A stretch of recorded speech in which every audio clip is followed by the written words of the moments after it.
Yo, what is up, you guys? Welcome back to the latvianexotics YouTube channel to yet another episode of car specking. Today we're going to be taking a look at Lexus's modern day almost supercar. Can you guess what it is? Well, I think you've got a pretty good guess, and it's actually the Lexus LC 500. But before we get into the specs of the car, I would urge you to go down there, click that like and subscribe button to join the Latvian Exotics family and join me on the road to 10,000 subscribers. And that is, of course, if you enjoy my content, but if not, then that's fine as well. But with that being said, let's get right into the specs of the Lexus LC 500. It comes with a 5-liter V8 producing 470 horsepower as well as 527 newton meters of torque at 4,800 RPM. The car will set you back right around 88,000 euros at its starting price. And I do believe that that price is not that bad since you're basically paying 88,000 for a modern day Lexus LFA. I know purists are gonna roast me in the comments below saying that, yeah, it's not an LFA. I actually do completely agree with you. Even though the cars aren't technically really comparable, I do believe that it is the modern day predecessor of the Lexus LFA. The car has a curb weight of 1,970 kilograms, which is pretty light for the size of the car itself. But get this, it has a fuel consumption of 15.1 liters per 100 kilometers in the city, then 9.6 on the highway, and then a combined fuel consumption of 12.1 liters, which is definitely not going to be saving you any money on fuel. But that's why there's an alternative, which is a bit more expensive, starting off at 93,000 euros. But it is the Lexus LC 500H. With a hybrid drivetrain, it has a 3.6 liter V6, not a V8, producing a little less horsepower, coming in at 354 brake horsepower and 350 newton meters of torque at 5,100 RPM. And it does weigh a bit more, coming in at 2,000 kilograms, but that is just because of the hybrid drivetrain. Those tend to weigh a bit more than the regular ones do. But paying a bit more for your car, that's a trade-off that you have if you want to be a little bit more economic on your fuel consumption, because this one has a fuel consumption of, get this, 9.0 liters per 100 kilometers in the city, 7.1 on the highway, and then 8.1 liters for a combined fuel consumption. And I guess you could say that that's a bang for your buck car. But today we're not going to be focusing on the hybrid model. We're going to be taking a look at the regular LC 500 non-hybrid model. Anyways, how do I feel about the car? Well, even though it is a two-door car, it does have seats in the back. You don't have very much space, but I do believe that the car is the best option for people who want to drive in style, but also want to have relative practicality. And when I say relative, I do mean relative. It's still a car that's low to the ground. There's still not that much storage space, but it will not be as impractical as driving a McLaren or a Lamborghini per se. And if you're looking for a quote-unquote budget supercar, then you should probably consider both of these options, because both of these options accelerate from 0 to 100 kilometers per hour in right around 4.5 seconds, so the performance is definitely there. And another benefit is that, well, it is a Lexus, and it's going to be reliable, and you'll be able to drive it for a long time. I know this might sound like kind of a sponsored ad, but I assure you it is not. I do not represent Lexus in any way, shape, or form, but if any of the Lexus dealerships here in Latvia would like to contact me, my email address is down there below. I would be absolutely honored to come down there and review a car or two. But let's continue to the most interesting bit, which is the specking of the actual car. So we're hopping right into the configurator right here. This isn't a European configurator, it is actually a United States configurator, but it will definitely suffice. A huge difference here compared with the configurators that I've used in the past. It does actually show the prices of the car, but let's choose the regular LC 500 right here and get into the specking. It's loading up our Lexus. As per most configurators, it starts off with a nice, cool, icy white color. Lexus call this colorway the Ultra White. And you're probably thinking, am I gonna do a theme build this episode? Well, I don't know if you consider this a theme build, but it's gonna be an homage to my daily driver. Right here, I will be choosing the red color called the Infrared. And this is absolutely beautiful. We can scroll through the pictures a bit, see it from all angles. I mean, I think Lexus make the most beautiful red color out there in the market. You can quote me saying that, even though I'm a guy that doesn't really like the red tones on cars, well, beside a Ferrari, of course, but that could be just because I'm biased. And you're probably asking me, why am I biased? Well, let me just show you what I mean by that. Let's go, follow me. Whoa, it's snowing outside. But beside the beautiful snow out here, I think you get exactly what I mean by that the car is gonna be an homage to my daily driver. And wait a second, let me put my flops on.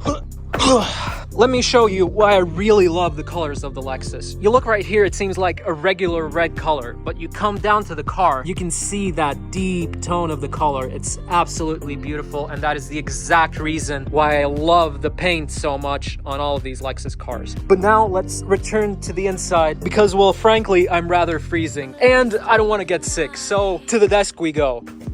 Let's move on to the interior of the car. Here on Lexuses, you don't have that much to spec because they are quite concise, though you do have some beautiful options you can select on your cars. So for instance, if I would like to select the red one, there will be some package editing because it is a special add-on to their higher tier packages, which you can see right here. It's prompting me to choose either the sport package, the dynamic handling package, or the touring package. But if I choose one of these regular interior colors, which is the toasted caramel or the black leather, it doesn't prompt me to choose a cooler package, but I do want the red car with the red insides since I think that is pretty cool. And I will actually select the sports package. I could select the dynamic handling package, but I don't really see a reason for it if I'm going to be actually daily driving the car. There are some cool features in there. I'll show you, like there's a whole bunch of carbon fiber on there. You get a speed activated rear wing, also performance brakes, which is really cool, but I just think that's a bit over the top for me. So I'll just stick with the sports package for now. It still does give some cool stuff. It also has the performance brake pads, and you have intuitive parking assists. You have the 5-spoke forged alloys as well on there, and sports seats with Alcantara. Anyways, the sports package is basically the bang for your buck package when speccing this car, so that's exactly the one that I'm gonna go for as well. And we're gonna continue on from this interior. We can probably see the red interior. Oh, okay, so what color do we want to go with the red? I think I'll go with the caviar. I think that will mix well. And let's say finish and see how our interior looks right here. I really like how that looks. It's just such a classic look. And why I love Lexus cars is because they are basically timeless. There was this one meme where Lexus was compared to another car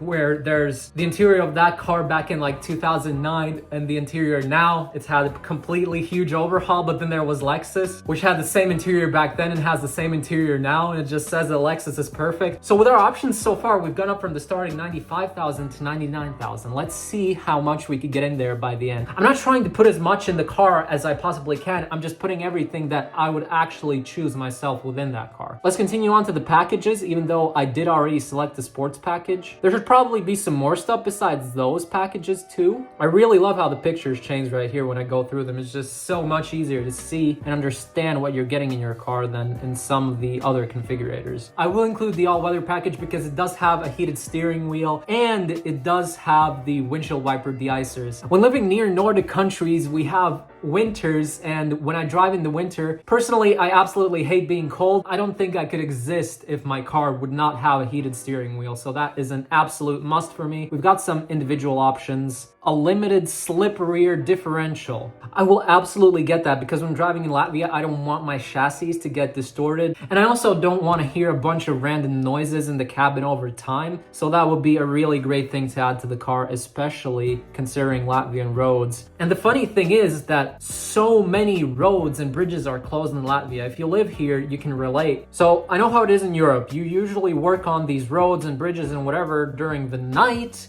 to not disturb any traffic, and your main priority is to get the project done as fast as possible. In Latvia, it's a bit different. Here, we start projects on roads, bridges, whatever, and then it happens like this. They start working, then they pretend they're working, then they stop working when they've done nothing, 2 years pass by, then they come back, do something, go away again, wait for 2 more years, come back yet again, and then possibly finish the project. Let's move up to the head-up display. It's a toss-up. Some people like it, some people don't. For me, it's a convenience feature that I do like and that I do want on my cars, so I will definitely add that. Ooh, I forgot to click on the rear dampers, so I will add those as well. I gotta remove the sport package to add the rear dampers. Yeah, right. I guess they want you to distort your chassis when you have the sport package. Well, good on you then, Lexus. We will not get the rear dampers. The Mark 11s and 13s speaker system. I absolutely love that. If you haven't heard these systems in real life, I really wish upon you that you would, because they are fantastic and we will absolutely add them. Then we've also got carbon fiber door scuff plates. I love carbon fiber. We're gonna absolutely add that to our car, and hopefully that will not clash with the support package, and as it looks, it does not. That's absolutely fantastic. And then we have the 21-inch staggered width split 5-spoke forged alloys, which I do believe come with the sports package, so if we were to add them, it would probably show a compatibility conflict, which it does as expected. Let's move on to the accessories part of the car. Is that disturbing back there? I think it's a bit too light. I'll fix this, don't worry. All right, that should be much better. Let's get right back into it. Here we got the all-weather floor liners. I thought that these were going to be in the all-weather package that were back there, but nevertheless, here they are. I do need these all-weather floor liners, because if you've ever driven your car in a hardcore winter, you know how much salt and grime gets in your car, and having that soak into the soft interior carpets in your car, I think that's one of the biggest pains in the world, and I do not want to live through that, so I do want these. And the all-weather trunk tray, well, likewise, because oftentimes you get a lot of dirty stuff in your trunk. It probably depends on the person, but I do play a lot of golf, and then imagine me playing in the rain coming back to my car and me not having this. I had to put in a muddy wet golf bag as well as a muddy wet golf cart, and then just absolutely destroy the liner of the back trunk. I really do not want to do that, so we will add the all-weather trunk tray. I just love going through the accessories of cars, because some cars have very interesting accessories in them, so I apologize if I might be going a bit slow, but right here we've got a cargo net spider. I guess it could be practical. They show you how it could be practical. You can haul around your tennis balls, tennis racket. I guess there are situations when this is practical, but I don't really need that in my car. I would have thought that this would come standard with the car. Let's check what's inside of it. It includes items from booster cables to work gloves, plus essential emergency supplies such as pliers, wire cutters, screwdrivers, yada yada. Honestly, I would get that. That comes in useful. And then we also have a first aid kit, which I do think should come standard with all cars. It's kind of counterintuitive in my opinion to make a person pay for that, since they are already paying $102,000, as you can see in the top corner right there, to get your car. I would suggest to make these come standard with the car. And I most likely won't add it because I do have some extra first aid kits lying at home. They also have a glass breakage sensor, which is pretty interesting. So it's basically just like having an alarm. If somebody touches or creates a substantial vibration on your glass or actually breaks it. But why not create a system like, for instance, Tesla Sentry mode that gives you an indication that a person is lurking around your car while they still haven't broken into it? I think if Tesla could do it for cars that cost $50,000, Lexus could definitely do it for cars that cost $102,000. I guess you have to take what you can get, and you can really never have enough protection against theft, so I will definitely add that to my car. We've got the illuminated door sills. I think 500 is a bit much for these illuminated door sills, but if you do want the emotions, if you do want the vibe, when you're speccing a car like this, you're probably speccing it for the first time in your life, and you're probably speccing it for the only time in your life. And I'm not saying that because, oh, you won't have enough money to spec the same car again. I'm saying that from a perspective of a car lover and a car collector, that for instance, unless they are really like an investment / collection piece that I have, I would most likely get one car, sell it, get a different car, get a different car, get a different car, because you do want to experience as many cars as possible, and I would add it to my car. And then we have key gloves with the Lexus logo. I will add it because I don't want to have the keys without a pouch. And it looks like that's all for our Lexus. That was quite a short speccing session compared to the other cars that we had. It's beautiful. It's all you could ever dream of. And as always, we can click this button under the $103,795 price tag.